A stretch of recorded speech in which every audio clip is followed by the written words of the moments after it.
Everyone, मैं mister Munna Kumar YouTube के mathematics easy and essential channel पर आप सभी का स्वागत करता हूं। मैं गणित शिक्षक हूं, गणित पढ़ाता हूं। यूट्यूब के वीडियो सीरीज के माध्यम से क्लास 6 से क्लास 12 तक के गणित सभी को आसानी से समझ में आने लायक बनाने का मेरा यह छोटा सा प्रयास है। पूर्व के क्लास 8 के एपिसोड 1 में परमेय संख्या रेशनल नंबर के पार्ट 1 में हमने सीखा समतुल्य परमेय संख्याओं का मानक रूप, परमेय संख्याओं की तुलना करना, दो परमेय संख्याओं के बीच परमेय संख्या निकालना तथा परमेय संख्याओं पर संक्रियाएं, जोड़, घटाव, गुणा एवं भाग। अब क्लास 8 के एपिसोड 2 में रेशनल नंबर्स परमेय संख्याओं के पार्ट 2 में पूर्व में एपिसोड 1 में सीखे गए विषयों पर आधारित प्रश्नावली के प्रश्नों का हल करना सीखेंगे। परमेय संख्याएं रेशनल नंबर्स के अंतर्गत हमने जो अध्ययन किया उसके आधार पर प्रश्नावली के प्रश्नों का हल करना है। पहला प्रश्न है -4/5 को एक ऐसे परमेय संख्या के रूप में व्यक्त कीजिए जिसका हर 30 हो। तो हल करते हैं। इसके लिए हमें पहले जो सीखे हैं उसे याद रखना होगा। समतुल्य परमेय संख्या तो किसे कहते हैं? एक ही शून्येतर पूर्णांक जो शून्य नहीं हो से अंश और हर को गुणा करने पर या भाग देने पर हमको समतुल्य परमेय संख्या मिलता है। तो इसे याद रखेंगे। अब -4/5 तो -4/5 हर क्या है? 5 है। हमें लाना कितना है? यहाँ लिखा हुआ हर 30 लाना है। तो 30 लाने के लिए 6 से गुना करना होगा हर में, तो अंश में भी 6 से ही गुना करना है, यानी -24/30। तो ये आंसर मिल गया। उसी तरह से दूसरा प्रश्न है -36/60 को एक परमेय संख्या के रूप में व्यक्त कीजिए जिसका हर 5 हो। अब यहाँ हम देखते हैं कि -36/60 60 जो है हर 5 से बड़ा है, तो क्या करना होगा? भाग देना होगा। यहाँ गुना करने से नहीं बनेगा क्योंकि हमें हर 5 छोटा लाना है। छोटा लाने के लिए भाग देना होगा। तो 60 में कितना से भाग दें कि हर 5 आ जाए? तो 12 से भाग देते हैं। 12×5 = 60। तो ऊपर भी हमें 12 से ही भाग देना होगा, अंश में भी। तो -36 में 12 से भाग दिए -3 और 60 में 12 से भाग दिए 5। तो उत्तर आ गया -3/5। अब हर यहाँ 5 बन गया। तीसरा प्रश्न है मानक रूप में व्यक्त कीजिए 16/-24। तो मानक रूप में व्यक्त करने के पहले हमको याद रखना होगा कि मानक रूप है क्या। तो यहाँ हम देख रहे हैं मानक रूप में व्यक्त करने के लिए हमें हर को धनात्मक करना है और सार्वगुणनखंड केवल एक ही होना चाहिए। तो यहाँ हम देख रहे हैं कि हर क्या है? ऋणात्मक है, धनात्मक नहीं है। तो पहले हर को हम धनात्मक करेंगे। तो 16/-24 हर में हम -1 से अगर गुना करते हैं तो यहाँ माइनस प्लस धनात्मक हर हो जाएगा। तो -1 से ऊपर भी गुना करना होगा। तो -16 और नीचे गुना किए तो 24, यानी हर धनात्मक बन गया। अब हम इसे मानक रूप में व्यक्त करना है तो इसके लिए सार्वगुणनखंड 1 होना चाहिए। तो क्या करेंगे? दोनों अंश और हर दोनों का महत्तम समावर्तक निकालेंगे। अंश है 24 और अंश है 16 और हर है 24। तो 16 और 24 का महत्तम समावर्तक निकालेंगे, 8 आएगा। देखिए 16 का गुणनखंड 1 2 4 8 16, 24 का गुणनखंड 1 2 3 4 6, 8, 12 और 24। इसमें शार्प गुणनखंड कौन कौन है? 1, 2, 4, 8। इसमें अधिक सबसे बड़ा कौन है? 8, इसलिए महत्तम समावर्तक हो गया 8। अब 16/-24 को हम लोग हर धनात्मक करके लिखे हैं -16/24। अब -16/24 में महत्तम समावर्तक जो आया 8, उससे अंश और हर को भाग दे देंगे। तो भाग दिए तो -16 में 8 से भाग दिए -2, 24 में 8 से भाग दिए तो 3। इस तरह से मानक रूप में बदल गया और आया -2/3। क्वेश्चन नंबर 4 है, कौन सी संख्या बड़ी है? 2/3 और 5/2 में से कौन सी संख्या बड़ी है? अब इसे हम हल करते हैं।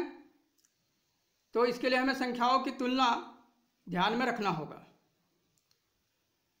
पहला नियम है कि धनात्मक पर में संख्या 0 से बड़ा होता है, 0 से बड़ा होता है।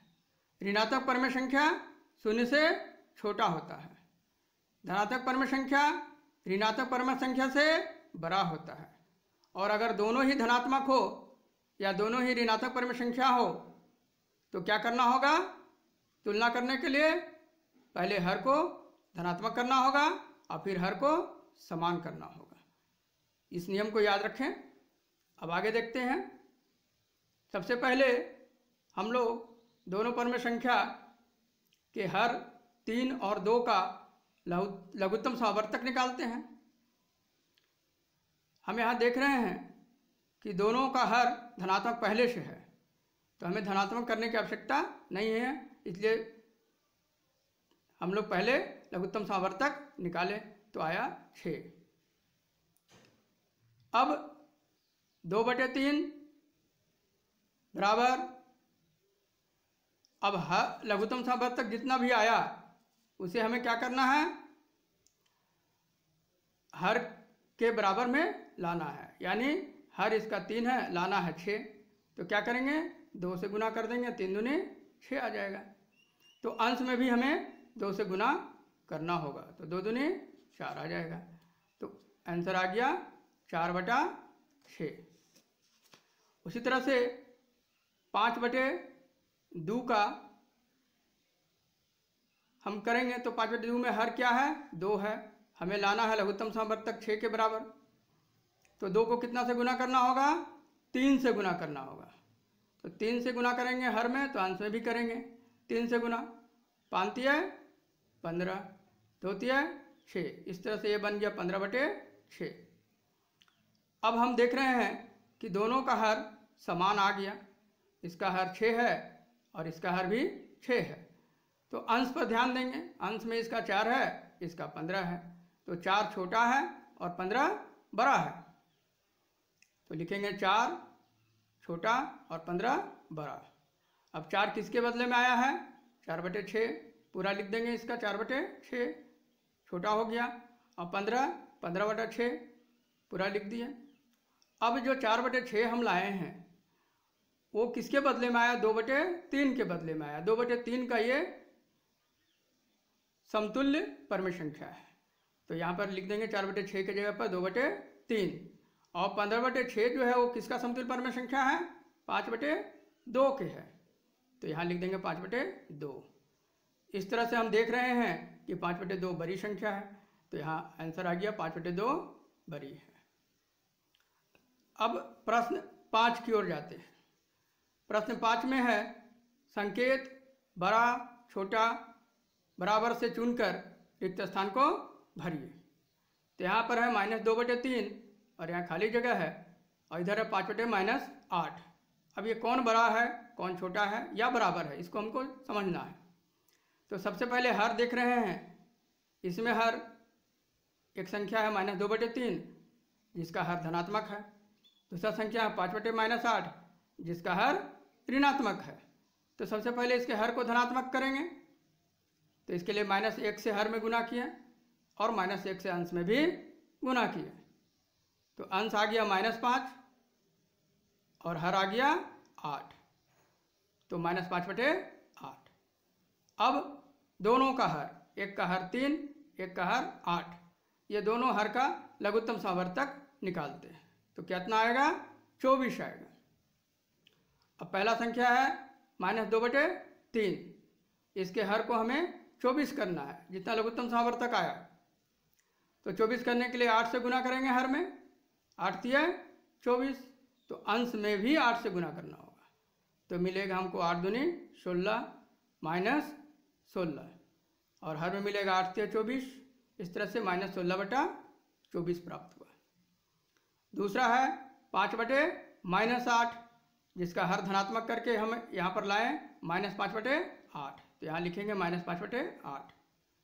अब -5/8 का हर 8 है, लाना कितना है? 24 लाना है। 8 तिया 24 होता है, तो 3 से गुना किए हर में, तो अंश में भी 3 से गुना किए, तो आ गया -15 अंश में, हर में आ गया 24। इस तरह से हम देख रहे हैं कि दोनों का हर समान हो गया, इसमें भी हर 24, इसमें भी हर 24। तो अंश की ओर ध्यान देते हैं। अंश में इसमें -16 है और इसमें -15 है। तो -16 क्या है? छोटा है, और -15 क्या है? बड़ा है। तो -16/24 लिख देंगे, और -15/24 लिख देंगे। इस तरह से -16/24 किसके बदले में आया? -2/3 के बदले में। तो यहाँ पर लिख देंगे -2/3। -15/24 किसका समतुल्य परमेय संख्या है? 5/-8 का है, तो यहाँ लिख देंगे 5/-8। इस तरह से हमें मिल गया -2/3 छोटा है, 5/-8 बड़ा है, बीच में हम भर दिए छोटा का चिन्ह। अब अगला प्रश्न नंबर 6, समतुल्य 3 परमेय संख्याएं लिखना है। 2/5 का समतुल्य 3 परमेय संख्या लिखना है। तो इसके लिए पहले क्या करेंगे? 2/5 के समतुल्य परमेय संख्या लिखने के लिए हम कोई भी शून्येतर पूर्णांक से गुना करते हैं, जो शून्य नहीं हो, शून्य को छोड़कर। तो पहला हम 2 से ही गुना करते हैं अंश और हर को। तो 2 दूने 4 और 5 दूने 10, एक मिल गया 4/10।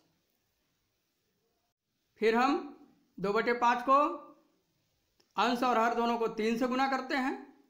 तो 3 दूने 6, 5 तिया 15, दूसरा मिल गया 6/15। फिर 2/5 को अंश और हर को 4 से गुना करते हैं, तो ऊपर मिला 8 और नीचे मिला 20, इस तरह से 8/20। तो हमें 3 परमेय संख्या, समतुल्य परमेय संख्या मिल गया। अगर और भी आगे बनाना होता 4, 5, 6, तो हम इससे और आगे गुना करते जाते, 5 से ऊपर नीचे, फिर 6 से ऊपर नीचे, फिर 7 से। इस तरह से जितना भी परमेय संख्या हमें बनाना है, समतुल्य परमेय संख्या, हम बना सकते हैं। तो 2/5 के समतुल्य 3 परमेय संख्या हमको मिल गया 4/10, 6/15, 8/20। अगला प्रश्न है आरोही क्रम में लिखिए। 4/5, -2/7, -1/2, -1/3। इसे हमें आरोही क्रम में यानी बढ़ते हुए क्रम में लिखना है। तो सबसे पहले हम ध्यान देंगे इसका हर जो है सभी धनात्मक है या नहीं। अगर नहीं होता तो हम इसे, धनात्मक होता तो ऋणात्मक को धनात्मक में पहले हर को बदल देते, लेकिन यहाँ सभी हर धनात्मक है। तो हम सीधा हर जो है 5, 7, 2 और 3 का लघुत्तम समावर्तक निकालते हैं। तो लघुत्तम समावर्तक यहाँ देखिए निकाले हैं। किसी भी संख्या से कम 2 संख्या विभाजित होना चाहिए, तो नहीं हो रहा है, तो ये सभी को गुना कर देंगे। गुना करने से हमें मिला 210, लघुत्तम समावर्तक मिला 210। अब 4/5 में हर जो है 5 है, और हमें जो लघुत्तम समावर्तक 210 आया है उसके बराबर लाना है। तो 5 में कितना से गुना करने पर आएगा? 42 से गुना करेंगे तो आएगा 210। तो अंश को भी 42 से गुना कर देंगे। तो 42 में 4 से गुना किए 168, 42 में 5 से गुना किए 210। इसी तरह से दूसरा परमेय संख्या है -2/7। इसके भी हर को 7 को हमको गुना करना है, जिससे 210 आ जाए, हर 210 आ जाए। तो 30 से गुना करेंगे, तो 30 से हम अंश को भी गुना कर दिए, 30 दूनी 60 -60 और 30 सते 210। तीसरा हमारे पास संख्या है -1/2। तो -1/2 में हर कितना है? 2 है। अब इसको भी हमें 210 लाना है, तो 2 में हम 105 से अगर गुना करते हैं तो 210 आता है। तो अंश में भी 105 से गुना कर देंगे, तो -105 और हर में आ गया 210। अब अगला है -1/3, इसके हर में 3 है। अब यहाँ भी हमें लघुत्तम समवर्तक 210 के बराबर करना है, तो 70 से गुना करेंगे, तो अंश को भी 70 से गुना करेंगे, तो अंश में आ गया -70 और हर में आ गया 210। अब यहाँ हम देख रहे हैं कि -105 सबसे छोटा है, उससे बड़ा है -70, उससे बड़ा है -60 और उससे बड़ा है 168। हर तो सबका बराबर है ही। अब -105 किसका समतुल्य परमेय संख्या है? -1/2 का। तो -105 के जगह पर लिख देंगे -1/2। उसी तरह से 70 -70 किसका है? तो -1/3 का, तो -1/3। -60 किसके बदले में है? -60/210 -2/7। और 168 इसके बदले में लिखेंगे हम 4/5। इस तरह से हमें आरोही क्रम में संख्या मिल गया। -1/2 से बड़ा हो गया -1/3, से बड़ा हो गया -2/7, उससे बड़ा हो गया 4/5। अब अगला प्रश्न है अवरोही क्रम में लिखिए। -3/10, 7/-15, -9/20, -11/30। तो यहाँ हम देख रहे हैं कि ये एक जो है -15, ये हर ऋणात्मक है, तो इसको हम पहले धनात्मक करते हैं। 7/-15, -15 को धनात्मक करने के लिए -1 से हर को गुना किए, तो अंश को भी -1 से गुना करेंगे, तो आ गया -7 और नीचे आ गया 15। अब सभी हर 10, 15, 20 और 30 का लघुत्तम समावर्तक निकालेंगे, जो 60 आएगा। देखिए यहाँ पर लघुत्तम समावर्तक 10, 15, 20, 30। पहले हम 5 से लगाएं। 5 × 10, 5 × 15, 5 × 20, 5 × 30। फिर हम 2 से लगाएं, 2 × 2, 3, 2 × 4, 2 × 6। फिर हम 3 से लगाएं, तो 2 संख्या कट रहा है, 3 × 3, 2 रह गया, 3 × 3। जिससे भी विभाजित करने पर हमें कम से कम 2 संख्या पूरी तरह विभाजित होनी चाहिए। अब नहीं हो रहा है, तो हम ये सभी को गुना कर देंगे। 5 × 2 × 3 × 2, तो क्या मिला? 60 मिला। तो लघुत्तम समावर्तक 60 आ गया। अब -3/10 में हर 10 है, इसको हमको लाना है 60, तो 6 से गुना करेंगे, अंश भी 6 से गुना करेंगे, तो -18 और हर में 60 आ गया। 7/-15 में हर, इसको जो है हम धनात्मक किए हर को, तो 15 आ गया, -7/15 लिखेंगे। अभी 15 को हर जो है उसको 60 लाना है, तो 4 से गुना किए, तो अंश भी 4 से गुना किए, आ गया अंश में -28, हर में 60। -9/20, -9/20 में 20 हर में है, तो इसे हम 3 से गुना करेंगे, तो 60 आएगा, तो अंश को भी 3 से गुना करेंगे, तो -27 और हर में 60, -27/60। -11/30, इसके हर में 30 है, तो 2 से गुना करने पर 60 आएगा, तो ऊपर भी 2 से गुना करेंगे, यानी -22/60। अब हम देख रहे हैं कि सभी का हर बराबर हो गया, यानी 60 हो गया। तो अंश को अब हम देखते हैं, तो अंश को देखने से यह पता चलता है कि -18 सबसे बड़ा है, उससे छोटा -22, उससे छोटा -27, उससे छोटा -28। तो -18 के जगह पर लिखेंगे -3/10, क्योंकि ये -18 जो है -3/10 के समतुल्य परमेय संख्या के रूप में आया। -22 के जगह पर लिखेंगे -11/30, ये देखिए। -27 यहाँ है, इसके जगह पर लिखेंगे -9/20 और -28 के जगह पर लिखेंगे 7/-15। इस तरह से अवरोही क्रम में सज गया। सबसे बड़ा हो गया -3/10, उससे छोटा -11/30, उससे छोटा -9/20, उससे छोटा 7/-15। अब प्रश्न 9 की ओर चलते हैं। प्रश्न 9 में है परमेय संख्याओं के बीच 3 परमेय संख्या लिखिए।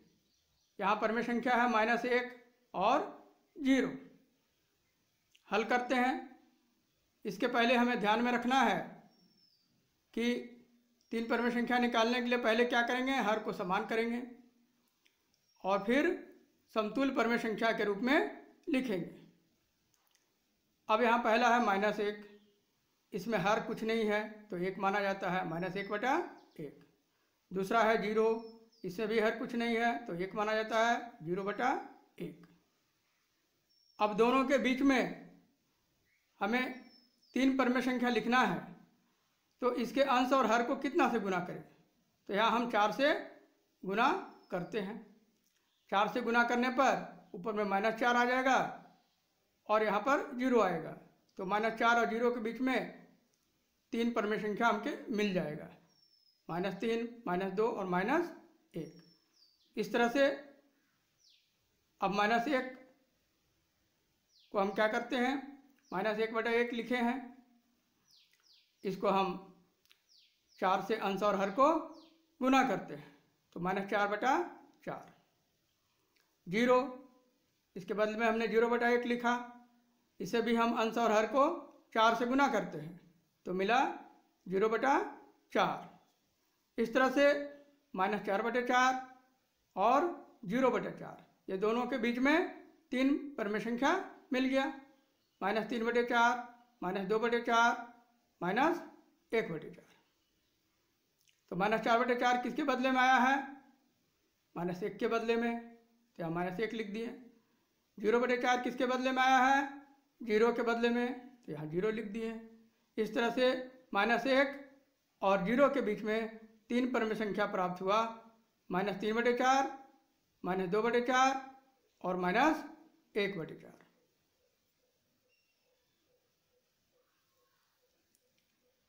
तो हम यहाँ लिखेंगे कि -1 और 0 के बीच 3 परमेय संख्या -3/4, -2/4 और -1/4 है। मेरा यह वीडियो कैसा लगा कृपया कमेंट बॉक्स में जाकर लिखें एवं मेरे channel mathematics easy and essential को शेयर एवं सब्सक्राइब करें, जिससे क्लास 6 से क्लास 12 तक के गणित के विभिन्न शाखाओं पर आधारित मेरे आने वाले नेक्स्ट वीडियोज से सभी लोग लाभान्वित हों।